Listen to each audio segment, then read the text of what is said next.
Je reviens de Venise, où j'ai participé à la Biennale internationale des métiers d'art, Homo Faber. C'est un grand rendez-vous pour l'artisanat d'art. Il y a les plus grands maîtres artisans du monde et plus de 30 pays y sont représentés. Et vous savez avec qui j'ai été là-bas? Avec Ana Karina Raga. C'est une bijoutière vénézuélienne arrivée en France en tant que réfugiée en 2016. Vous vous demandez peut-être comment cette artisane, parlant à peine le français à son arrivée en France, ayant perdu tout ce qu'elle avait, a-t-elle pu participer au plus grand rendez-vous d'artisanat d'art? Eh bien, au démarrage de cette histoire incroyable, c'est l'histoire d'une autre artisane, celle de ma propre mère. Je l'ai toujours connue, mère au foyer, dévouée à l'éducation de ses 6 enfants. C'est à 35 ans que je découvre qu'elle était brodeuse en Tunisie, un métier qu'elle a abandonné à son arrivée en France. J'étais avec ces broderies magnifiques entre mes mains et je me suis demandé, mais pourquoi a-t-elle abandonné son savoir-faire? Comme ma mère, Ana Karina a failli renoncer au sien. Un jour, un artisan syrien me disait « J'ai tout perdu, mon pays, ma langue, ma famille. Mais la seule chose que j'ai réussi à emporter avec moi, c'est le savoir-faire que j'ai entre mes mains. » C'est pour cette raison que j'ai fondé la Fabrique Nomade. Nous avons accompagné et formé Ana Karina pendant 9 mois. Elle a suivi des cours de français, découvert son secteur professionnel grâce à des visites d'ateliers, des visites de salons et rencontré d'autres artisans. Et elle a collaboré avec une designer pour créer une collection de bijoux qui à la fois va valoriser son savoir-faire et aussi démontrer son adaptation au marché français. Ana Karina est aujourd'hui créatrice de bijoux.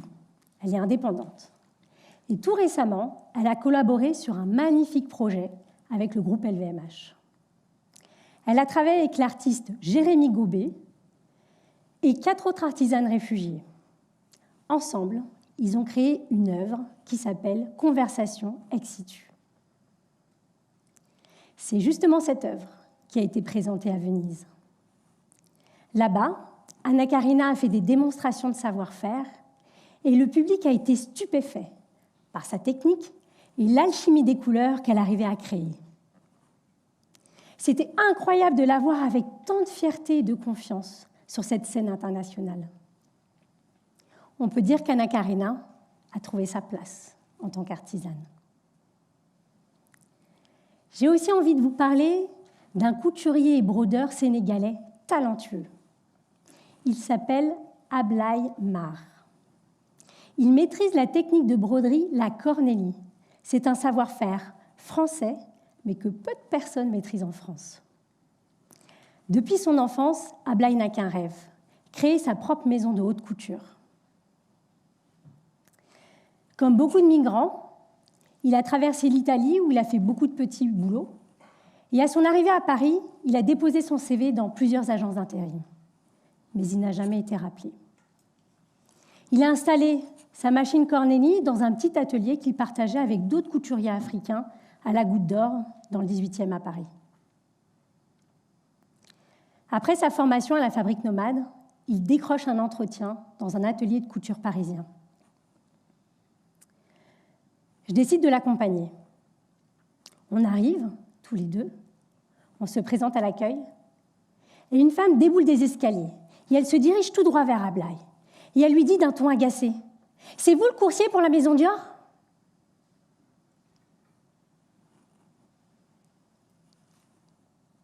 Vous ressentez le malaise, là? Moi, je me suis liquéfiée sur place. Cette simple question était une vraie claque de préjugés. Ablaye, lui, il ne s'est pas arrêté à ça. Il a été recruté Et il a été tellement brillant que la directrice de l'atelier l'a recommandé à des agences d'intérim. Et c'est là que commence son parcours qui le hisse à la maison Kenzo, où il exerce son métier depuis 4 ans maintenant. Derrière cette réussite, c'est une fierté et une identité retrouvée grâce à son métier, qui lui permet non seulement de devenir un acteur à part entière de la société, mais in fine de se sentir enfin chez lui. D'ailleurs, en 2019, il obtient la nationalité française. Ablaye est aujourd'hui un artisan français, fier de ses 2 cultures et de son savoir-faire. Il joue un rôle modèle pour nos artisans, car il porte un message d'espoir. Je suis convaincue qu'Ablaye écrira un jour sa maison de haute couture, qui fera peut-être la renommée de la France, comme Kenzo, ce créateur japonais. Moi, son parcours, je le trouve incroyable, car il bouscule tellement d'idées reçues. Derrière l'étiquette de réfugié se cachent bien souvent des talents insoupçonnés. Maintenant, ensemble, nous allons faire un reset. Vous pouvez fermer les yeux. Quand je vous dis réfugiés, migrants, quelles sont les premières images qui vous viennent immédiatement à l'esprit? Comme moi, vous voyez des bateaux en déroute sur la Méditerranée, des campements de fortune, une masse de personnes indifférenciées, la misère, l'insécurité. Maintenant, je vous demande de remplacer ces images par l'histoire d'Anna Karina et d'Ablaye. Vous voyez des gestes, des savoir-faire, la création, l'excellence, le courage et la résilience. Vous pouvez rouvrir les yeux. Maintenant, je vous invite à agir, car nous sommes tous des acteurs de changement en sommeil qui ne demandent qu'à être éveillés. Tout à l'heure, en quittant cette magnifique salle, vous discuterez avec le chauffeur de taxi qui vous raccompagnera chez vous. Demain, au travail, vous croiserez la femme de ménage ou encore le coursier qui vous livrera votre commande. Si cette personne est étrangère, demandez-lui « Quel métier faisiez-vous dans votre pays avant d'arriver en France ?» Et là, 2 possibilités.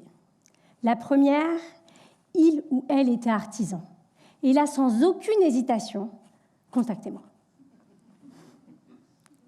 Contactez la Fabrique Nomade, car ce sont peut-être des mains en or qui méritent d'être révélées. La deuxième possibilité, il était technicien, elle était professeure, infirmière, médecin, architecte, commerçant. Vraiment, vous n'avez pas idée des compétences qui arrivent en France. Vous seriez surpris et sans doute choqué de voir le décalage qu'il y a entre le métier qu'ils exerçaient dans leur pays et le métier qu'ils font en France. Et à cette personne, vous allez lui dire « La France a besoin de ton talent et de tes compétences. » Et en disant ça, vous allez semer en elle une graine d'espoir qui va tout simplement l'autoriser à être. Parfois, il suffit de pas grand-chose pour changer la vie d'une personne, d'une rencontre, d'un déclic, d'une étincelle, comme l'a été l'histoire de ma mère qui a transformé mon indignation en engagement. Et cet engagement a permis à plus de 80 artisans d'exister aujourd'hui et d'être reconnus en France. Et des artisans qui représentent plus de 20 savoir-faire différents. La Fabrique Nomade joue un rôle de passerelle entre ces mondes. Ce soir, je suis devant vous et je partage avec vous ces histoires qui, j'espère, transformeront durablement votre regard. Le monde a besoin de ce reset pour permettre à d'autres de faire leur restart. Merci.